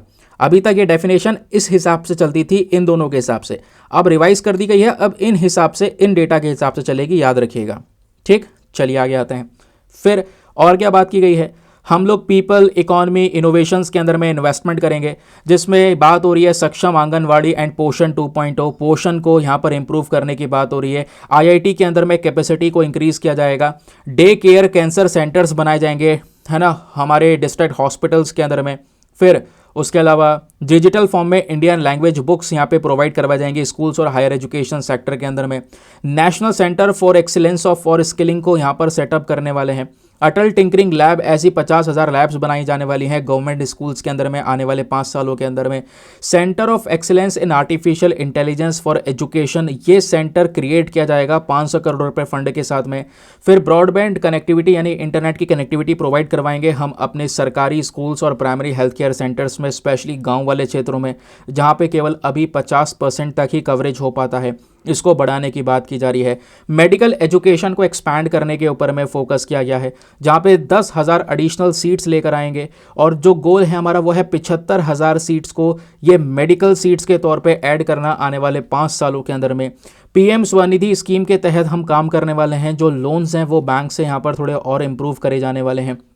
फिर जो ई श्रम पोर्टल है यहाँ पे आप रजिस्ट्रेशन कर पाएंगे, ठीक है, जिसके तहत जो हमारे रेडी वाले वर्कर्स हैं उनको एक प्रकार का सपोर्ट मिलेगा। देन उसके बाद यहाँ पे फोकस किया गया है स्टेट्स को गवर्नमेंट सपोर्ट करेगी, जो राज्य सरकार है उनको इंफ्रास्ट्रक्चर के लिए सपोर्ट करने के लिए आने वाले कुछ पर्टिकुलर ईयर्स के अंदर में 1.5 लाख करोड़ रुपए खर्चे जाएंगे। और 1.5 लाख करोड़ रुपए दोस्तों यहाँ पर ये कह सकते हैं 50 ईयर के लिए इंटरेस्ट फ्री लोन होगा। अगर राज्य सरकार लोन लेना चाहती है, तो कोई एसेट जनरेट करना चाहती है, बिल्डिंग्स या कैपिटल एक्सपेंडिचर करना चाहती है, तो उसके लिए वो लोन ले सकती है आने वाले 50 ईयर्स के लिए, जिसमें ब्याज भी देने की ज़रूरत नहीं है। तो इस प्रकार से स्टेट्स को सपोर्ट मिलने वाला है। जल जीवन मिशन के ऊपर में फोकस किया गया है, जहाँ पे 100% जो कवरेज है वो यहाँ पे होने वाला है 2028 तक।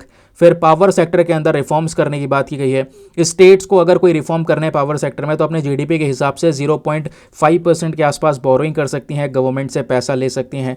असेट मोनेटाइजेशन प्लान पे फोकस किया गया है, जिसको इसलिए लॉन्च किया गया है जहाँ पे ये पर्पज़ है कि जितने भी यहाँ पे सरकार के प्रोजेक्ट्स हैं, कोई बिल्डिंग्स वगैरह हैं, उसको रेंट पे देके इस तरीके से एसेट्स को मोनेटाइज किया जाएगा, पैसा जनरेट किया जाएगा। अर्बन चैलेंज फंड के ऊपर फोकस किया गया है, जहाँ पे हम लोग जो सिटीज़ हैं उनके ग्रोथ पे काम करेंगे। साफ़ सफाई के ऊपर काम करने वाले हैं, water sanitation, redevelopment of cities के ऊपर में यहाँ पर काम करने वाले हैं। मैरीटाइम डेवलपमेंट फंड पे फोकस किया गया है, जहाँ पे 25,000 करोड़ रुपए लॉन्ग टर्म फाइनेंसिंग के तौर पे खर्चे जाएंगे, ठीक है, जिसमें यहाँ पर सरकार का 49% के आसपास कंट्रीब्यूशन रहने वाला है। न्यूक्लियर एनर्जी मिशन के ऊपर में फोकस करेंगे, जो विकसित भारत की तरफ भारत को लेकर जाएगा। उड़ान स्कीम के तहत आपको पता है जो कनेक्टिविटी है, जो स्पेशली ऐसे एरियाज़ है जहाँ पे प्लेन से कोई एयरपोर्ट्स की कनेक्टिविटी नहीं है, वो एयरपोर्ट्स की कनेक्टिविटी प्रोवाइड करवाई जाएंगी। जो रीजनल कनेक्टिविटी है वो 120 नए डेस्टिनेशंस तक मिलने वाली हैं, जहाँ पे 4 करोड़ पैसेंजर्स ट्रैवल कर सकेंगे आने वाले 10 सालों के अंदर में। फिर उसके बाद में बिहार के अंदर में ग्रीनफील्ड पोर्ट हो गया, फाइनेंशियल सपोर्ट हो गया, western Kosi canal ERM projects के लिए वो प्रोवाइड करवाने वाले हैं। फिर आप देख पाएंगे टूरिज्म के ऊपर भी एक स्पेशल फोकस किया गया है, जहां पे बोला जा रहा है 50 टूरिस्ट डेस्टिनेशन साइट्स को बनाया जाएगा स्टेट्स के साथ में मिलकर, जहां पे लोग घूमने जाएंगे तो पैसा खर्च करेंगे, तो जो पैसा खर्च होगा वो उस पर्टिकुलर एरिया की इकोनॉमी को ग्रो करने में हेल्प करेगा। उसके अलावा जो परफॉर्मेंस लिंक्ड इंसेंटिव्स है वो यहाँ पर स्टेट्स को प्रोवाइड करवाई जाएंगी, स्टेट्स के परफॉर्मेंस के आधार पे, ठीक है। ई वीज़ा फैसिलिटीज़ हो गई जो बेसिकली टूरिज़्म के लिए, जब आपको पता है बहुत से लोग घूमने आते हैं तो काफ़ी लोग यहाँ पर अपने घर में उनको एज अ रेंट के तौर पे रख लेते हैं थोड़े समय के लिए, तो उन लोगों को मुद्रा लोन्स प्रोवाइड करवाए जाएंगे होम स्टेज के लिए, जिससे टूरिज़्म को प्रॉपर तरीके से बढ़ाने के ऊपर में फोकस किया जा रहा है। ईज़ ऑफ ट्रैवल पे फोकस किया जा रहा है, जहाँ पर ट्रैवल करना आसान होगा। टूरिस्ट डेस्टिनेशंस के साथ में जो कनेक्टिविटी है वो यहाँ पर अच्छी मात्रा में हो सकेगी, ये हमारा मेन पर्पज़ है। पीएम रिसर्च फेलोशिप पे फोकस किया जा रहा है। ये बोला गया है 10,000 फेलोशिप्स जो हैं वो प्रोवाइड करवाई जाएंगी टेक्नोलॉजिकल रिसर्च को आईआईटी और आईआईएससीज के अंदर में। जीन बैंक्स हम प्रोवाइड करवाने वाले हैं क्रॉप्स के लिए, फसलों के लिए, ताकि आगे हम बेटर अच्छी जो क्रॉप्स हैं उनकी सीड्स को डेवलप कर सकें, जिससे आगे भविष्य में अच्छी मात्रा में जो फसल है इसको उगाकर लोगों की जो न्यूट्रिशनल सिक्योरिटी है इसको पूरा किया जा सके। फिर रिसर्च डेवलपमेंट एंड इनोवेशंस, यहाँ पे बोला जा रहा है 20,000 करोड़ रुपए खर्च करने वाले हैं, और इसके तहत जो प्राइवेट सेक्टर के थ्रू R&D पे जो खर्चा किया जा रहा है वो यहाँ पर पैसा लगेगा, ये 20,000 crore rupees. Again research and development पे थोड़ा सा कम है, रिसर्च एंड डेवलपमेंट पे हमें थोड़ा फोकस करने की आवश्यकता है। फिर ज्ञान भारतम मिशन पे फोकस किया गया है। यहाँ पे बोला जा रहा है हमारे पास में जो ऐतिहासिक स्क्रिप्ट्स हैं, 1 करोड़ मैन्यूस्क्रिप्ट्स हैं बेसिकली, उनको हम यहाँ पर डिजिटाइज करने वाले हैं। उसके लिए डिजिटल प्लेटफॉर्म बनाया जाएगा जिसमें सभी डेटाज इन मैन्यूस्क्रिप्ट्स के अवेलेबल करवाए जाएंगे। फिर भविष्य में जो एक्सपोर्ट्स हैं हमारे, उसको प्रमोट करने के लिए भी फोकस किया जा रहा है। एक्सपोर्ट प्रमोशन स्कीम को हम यहाँ पर आज अप्रूवल दे रहे हैं, जहाँ पे हमारा जो मेन टारगेट है वो ये है कि एक्सपोर्ट क्रेडिट सपोर्ट प्रोवाइड करवाया जाए। जो भी कंपनीज या जो भी छोटे छोटे MSMEs हैं वो अगर कोई सामान, कोई प्रोडक्ट एक्सपोर्ट कर रही है तो गवर्नमेंट उनको सपोर्ट करेगी, टैरिफ्स वगैरह में छूट देगी। भारत ट्रेड नेट पे फोकस किया गया है, एक डिजिटल पब्लिक इंफ्रास्ट्रक्चर है ये। भारत ट्रेड नेट की जब हम लोग बात करते हैं तो ये इंटरनेशनल ट्रेड में हेल्प करने वाला है, एक अच्छा प्लेटफॉर्म होगा जहां पे ट्रेड को लेकर जो डॉक्यूमेंटेशन तैयार करते हैं उसके हेल्प आपको मिल जाएगी। नेशनल फ्रेमवर्क तैयार किया जाएगा ग्लोबल कैपेबिलिटी सेंटर्स के लिए, और जो हमारे गोदाम वगैरह होते हैं उसकी फैसिलिटी प्रोवाइड करवाई जाएगी ताकि यहाँ पर गोदाम की कमी ना हो, अच्छा इंफ्रास्ट्रक्चर हो, व्यापार अच्छे से हो सकेगा। फिर कुछ और अलग से रिफॉर्म्स करने की बात की जा रही है फाइनेंशियल सेक्टर में, जहां पे ग्रामीण क्रेडिट स्कोर फ्रेमवर्क को लेकर आ जाएगा ताकि जो सेल्फ हेल्प ग्रुप्स हैं जगह जगह पे काम कर रहे हैं, गांव वाले क्षेत्रों में काम कर रहे हैं, उनकी मदद हो सके।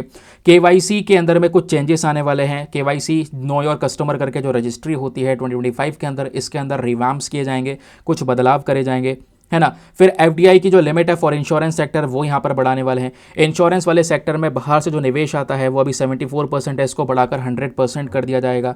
टैक्स के अंदर रिफॉर्म्स करने की बात हो रही है। नाउ फाइनली आ गए हैं टैक्स वाले सेक्शन के अंदर में। जब बात होती है टैक्स की, काफ़ी लोगों को इंतज़ार होता है बजट के अंदर में अब की बार टैक्स के मामले में हम क्या कर रहे हैं। इसको लेकर गवर्नमेंट सीधा बोल चुकी है, आने वाले कुछ दिनों में एक नया इनकम टैक्स बिल आने वाला है जो आपके डायरेक्ट टैक्सेस में बदलाव करेगा। अब वो डायरेक्ट टैक्सेस में बदलाव होंगे कैसे, आइए चलिए ये थोड़ा सा यहाँ पे हम लोग जान लेते हैं। देखिए जैसे मैं आपको पहले ही बता चुका हूँ, जो आपके टैक्सेस हैं वो 2 प्रकार के होते हैं। एक तो होता है आपका इनडायरेक्ट टैक्स जो बेसिकली यहाँ पर हर कोई व्यक्ति पे करता है, जिसमें आपका GST वगैरह भी है। अब GST वगैरह हर कोई व्यक्ति पे करता है, नहीं करता है, चाहे वो अमीर हो चाहे वो गरीब हो, सबको देना है, वो आपका इनडायरेक्ट टैक्स है।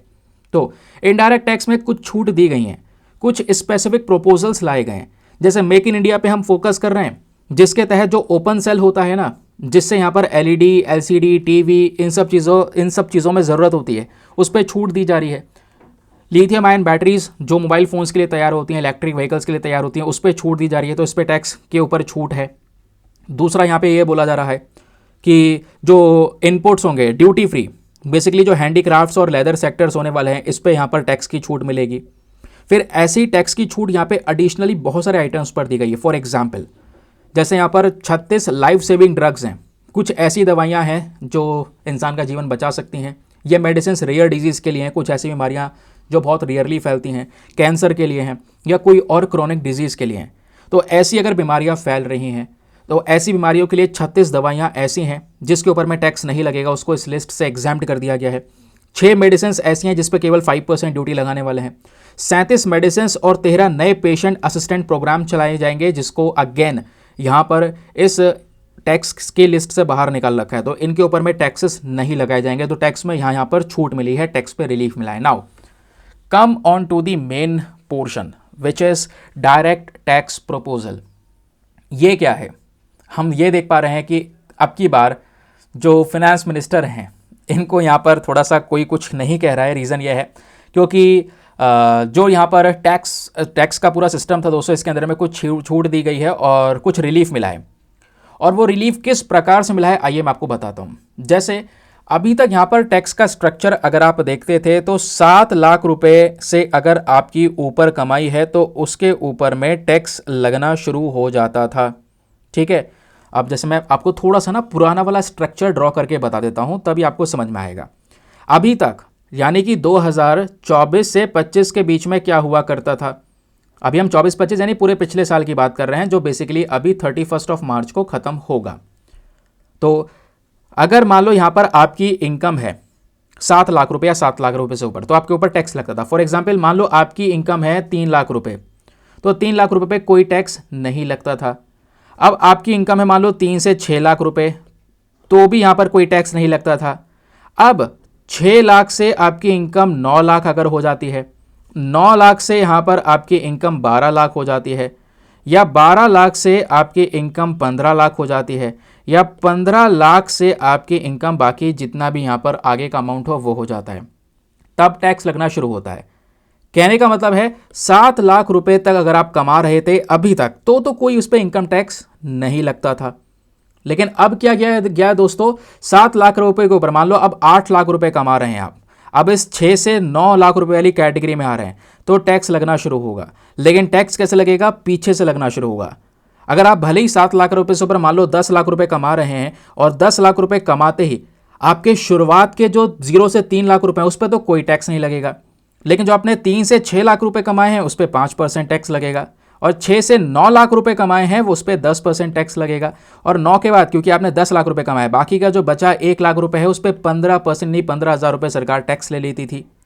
फिर 12 लाख से 15 लाख रुपए अगर आप कमा रहे हैं तो ऐसे ही टैक्स लगता जाएगा। ऊपर के 3 से 6 पे 15, सॉरी 3 से 6 पे 5, 6 से 9 पे 10, 9 से 12 पे 15, है ना। फिर उसके बाद 12 से 15 लाख कमाएंगे तो उस पर 20% टैक्स लग जाएगा। फिर 15 लाख से अगर ऊपर जितनी भी कमाई है उसके ऊपर आपका 30% टैक्स लगेगा। उसके बाद जितना भी कमाओ उसका 30% गवर्नमेंट को आपको देना है, लेकिन वो लगेगा ऐसे ही। याद रखना, इसी तरीके से टैक्स स्ट्रक्चर इंप्लीमेंट होता है। अगर आप 10 लाख रुपए कमा रहे हैं तो शुरुआत के 3 से 6 पे 5%, 6 से 9 पे 10%, बाकी जो आपका 1 लाख रुपए है उस पर सीधा 15% लगेगा।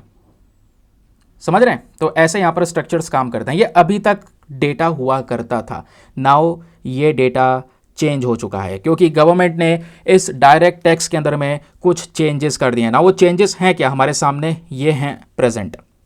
सबसे पहले अगर आपकी 7 लाख रुपए की जगह यहाँ पे दोस्तों जो इनकम लिमिट है वो 12 लाख रुपए कर दी है। पहले थी 7 लाख रुपए, 7 लाख रुपए से ऊपर कमाओगे टैक्स लगना शुरू हो जाएगा। अब 12 लाख रुपए तक कोई टैक्स नहीं है, लेकिन 12 लाख रुपए से जैसे ही ऊपर के पैसे कमे, जैसे ही आप 15 लाख तक की स्टेज में पहुंचे टैक्स लगना शुरू हो जाएगा। और टैक्स अगेन पहले की तरह ही लगेगा। कैसे, अगर मान लो आपकी 12 लाख रुपए से 16 लाख रुपए के बीच में इनकम है, यानी कि इनकम बढ़ गई, 12 लाख रुपए तक है तो यहाँ पे कोई टैक्स नहीं लगेगा। अब मान लो 13 लाख रुपए हो गई या 16 लाख रुपए हो गई तो टैक्स कैसे लगेगा, सुनिएगा। शुरू से अगर आपने जो आपका शुरू का अमाउंट है 0 से 4 लाख रुपए तक का, 4 लाख रुपए तक के शुरुआत के 4 लाख रुपए पे कोई टैक्स नहीं लगेगा। अगर आप केवल 12 लाख रुपए कमा रहे हैं तो शुरुआत एक भी टैक्स नहीं लगेगा। लेकिन अगर फिर से याद रखिएगा 16 लाख रुपए तक पैसा है या 12 लाख रुपए से ऊपर 13, 14, 15, 16 ये कितना भी अमाउंट हो सकता है।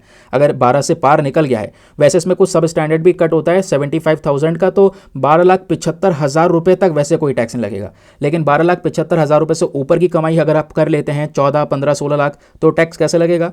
शुरुआत के 4 लाख रुपए तक तो कोई टैक्स नहीं है, बाकी 4 से 8 लाख रुपए यानी इन 4 लाख रुपए पे 5% लग जाएगा। फिर इन 4 लाख रुपए यानी कि बाकी 8 से 12 लाख रुपए, इन 4 लाख रुपए पे 10% लग जाएगा। फिर जैसे आप 16 लाख रुपए कमा रहे थे तो 12 से 16 लाख रुपए इन वाले 4 लाख रुपए के ऊपर में आपका 15% टैक्स लगेगा। कोई मान लो यहाँ पर 20 लाख रुपए कमा रहा है तो उसके इस 16 से 20 पे 20%, 25% तक गया है, 30% तक गया है। लेकिन ये लिमिट मैसिवली ग्रो की गई है, ये एक्सपेक्टेशन नहीं था। इस वजह से थोड़ा सा यहाँ पे लोग कह रहे हैं कि हाँ अब की बार टैक्स में रिलीफ मिला है, क्योंकि लास्ट टाइम दोस्तों यहाँ पे अगर आप लोग देखोगे तो सिचुएशन काफ़ी ज़्यादा डिफरेंट थी। डिफरेंट इसलिए बोल रहा हूँ क्योंकि अब की बार एक बड़ा जंप हमको नजर आया है। लास्ट टाइम मान लो आप 15 लाख रुपए से ऊपर की जितनी कमाई थी उस पर 30% टैक्स देते थे, 30% टैक्स। समझ रहे हैं? आपने 16 लाख रुपए की कमाई हो गई है, 17 लाख रुपए की कमाई हो गई, तो वो जो बाद के लास्ट के आपके 1-2 लाख रुपए 30% टैक्स कटता था। अभी इस लिमिट को बढ़ा के 24 लाख तक कर दिया गया है। मैसिवली यहाँ पर जंप नजर आया है, यानी 24 लाख रुपए तक तो 30% टैक्स है। अब 24 लाख रुपए के ऊपर जितनी भी कमाई होगी 30% टैक्स आपका कटेगा। पहले कितना था, 15 लाख के ऊपर ही आप जितनी कमाई करते थे उस पर 30% टैक्स लगता था। अब इस नंबर को ग्रो कर दिया गया है, यानी लिमिट्स को बढ़ा दिया गया है। इस वजह से बोला जा रहा है कि हाँ, अब की बार टैक्स में रिलीफ है। तो टैक्स डिडक्शन की जो लिमिट है दोस्तों, ये जो डिडक्शन का बहुत सारे अलग अलग तरीके होते हैं जहाँ पे टैक्स डिडक्ट होता है, वो भी इसमें शामिल हैं। तो ये जो लिमिट सीनियर सिटीजन के लिए है वो डबल कर दी गई है। ठीक है, 50,000 पहले हुआ करती थी, इसको 1 लाख रुपए कर दिया गया है। 1 लाख रुपए तक यहाँ पर वो डिडक्शन बेनिफिट मिल जाएगा। ठीक है, टीडीएस के लिए यहाँ पर जो एनुअल लिमिट है उसको यहाँ पर इंक्रीज़ कर दिया गया है, वो यहाँ पे समझा है। कंप्लाइंस बर्डन कम कर दिया गया है, वो आपको देखने को मिलेगा। जो छोटे छोटे ट्रस्टेबल चैरिटेबल ट्रस्ट हुआ करते थे उनका जो रजिस्ट्रेशन का पीरियड है उसको यहाँ पर इंप्रूव कर दिया गया है। ठीक है, तो ये आपको देखने को मिल जाएगा। बाकी ये बता ही चुका हूँ कहाँ से हमारे पास में रुपया आता है, कहाँ पे खर्च होता है, रिसीट्स क्या होते हैं, एक्सपेंडिचर्स क्या होते हैं, ये हम समझ चुके हैं। थोड़ा सा इस पर ध्यान भी दे लेते हैं इकोनॉमिक फाउंडेशंस के ऊपर में, क्योंकि याद है ना, ये तो हम पढ़ चुके हैं। एक सेकेंड रुको यार, क्या हो रहा है। हाँ, ये देखिए, ये तो मैं बता चुका हूँ, ये पूरा ड्राइंग हमने कर लिया है रिसीट्स का। और अब आते हैं यहाँ पे थोड़ा सा डेफिसिट ट्रेंड्स को समझने के लिए। कमाई, खर्चे, बजट ओवरऑल कंप्लीट हो चुका है। यहाँ पे डेफिसिट ट्रेंड्स हैं। सर ये डेफिसिट ट्रेंड्स क्या बोलते हैं? ये बोलते हैं कि पिछले कुछ समय पर हमारा fiscal deficit, revenue deficit, effective revenue deficit, primary deficit, ये थोड़ा सा कम हुआ है, जो कि एक अच्छा साइन है। जैसे फिस्कल डेफिसिट क्या होता है? फिस्कल डेफिसिट वही होता है आपने कमाया कितना, खर्च कितना किया, इसके बीच का जो डिफरेंस है वो आपका फिस्कल डेफिसिट है। मान लो कमाया आपने 10 रुपया, खर्च कर दिया 15 रुपया, तो 5 रुपये का आप नुकसान झेल रहे हैं। ये 5 रुपये आपका फिस्कल डेफिसिट है। एक समय पर फिस्कल डेफिसिट बहुत ज़्यादा हुआ करता था, लेकिन करेंटली यहाँ पर इस फिस्कल डेफिसिट को काफ़ी इंप्रूव किया है। 2025-26 में आगे हम इस फिस्कल डेफिसिट को 4.4% रखेंगे अपने जीडीपी का, ये बोला जा रहा है। तो घाटा कम ही होगा तो ज़्यादा बेटर है हमारी इकोनॉमी के लिए। कमाएंगे ज़्यादा, खर्च कम करेंगे तो ज़्यादा बचा पाएंगे, आगे फर्दर फैसिलिटीज़ के लिए यहाँ पर ध्यान रखा जा सकेगा। अगर उल्टा हो रहा है, कमा कम रहे हैं, खर्चा ज़्यादा हो रहा है, दूसरी तरफ से लोन भी लेना पड़ रहा है, उसके ब्याज की टेंशन बढ़ रही है, देन उसके बाद में इकोनॉमी विल, कह सकते हैं, कोलैप्स। ठीक है, तो आई होप आपको ये सिस्टम समझ में आ चुका है। फिस्कल डेफिसिट पे काम हो रहा है, ये क्लियर हो गया। बाकी आज जो भी यहाँ पे बजट का फंड है, जो टोटल ट्रांसफर हो रहा है स्टेट एंड यूनियन टेरिटरीज पे, वो किस तरीके से हो रहा है ये समझिए। बोला गया है कि इन ट्रांसफर्स को लगातार इंक्रीमेंट नजर आएगा, यानी कि स्टेट्स को अच्छा खासा पैसा मिल रहा है गवर्नमेंट की साइड से, क्योंकि बहुत सारा जो फंड होता है वो डिस्ट्रीब्यूट होता है, जो सरकार यहाँ पर कमाती है वो डिस्ट्रीब्यूशन होता है, स्टेट्स के पास में जाता है, यूनियन टेरिटरीज के पास में जाता है। नाउ 2021-22 में अगर आप देखोगे तो 17 लाख करोड़ रुपीस का ये टोटल ट्रांसफर हुआ था स्टेट और यूनियन टेरिटरीज के पास में। लेकिन 2022-23 में ये 18 हो गया, 2023-24 में 20 हो गया, 2024-25 में 22 हो गया, एंड 2025-26 में अगेन 25 हो गया, 25.60 ये लाख करोड़ के अंदर में ध्यान रखेगा। तो 25 लाख करोड़ के आसपास अभी पर्टिकुलर ईयर यानी 2025-26 में हम ये इतना अमाउंट ट्रांसफर करेंगे स्टेट्स को एंड यूनियन टेरिटरीज को। ठीक है, और जो पैसा बचेगा वो सब एक्सपेंडिचर्स कैसे होंगे, ये एक्सपेंडिचर्स यहाँ पर मैंने आपके शेयर कर दिए हैं। ये था दोस्तों आज का पूरा बजट डिस्कशन। ये पूरा पीडीएफ जो है मैं आपको टेलीग्राम पे प्रोवाइड करवा दूंगा। मेक श्योर करें टेलीग्राम को ज्वाइन कर लीजिएगा, वहीं पे आपको इसके बेनिफिट्स मिलेंगे, क्योंकि वो टेलीग्राम पे ये इंटरेस्टिंग फैक्ट्स के पीडीएफ में मिल जाएंगे। तो ये फैक्ट्स ध्यान में रखेगा कि बजट की शुरुआत कैसे हुई, कौन प्रेजेंट करता है।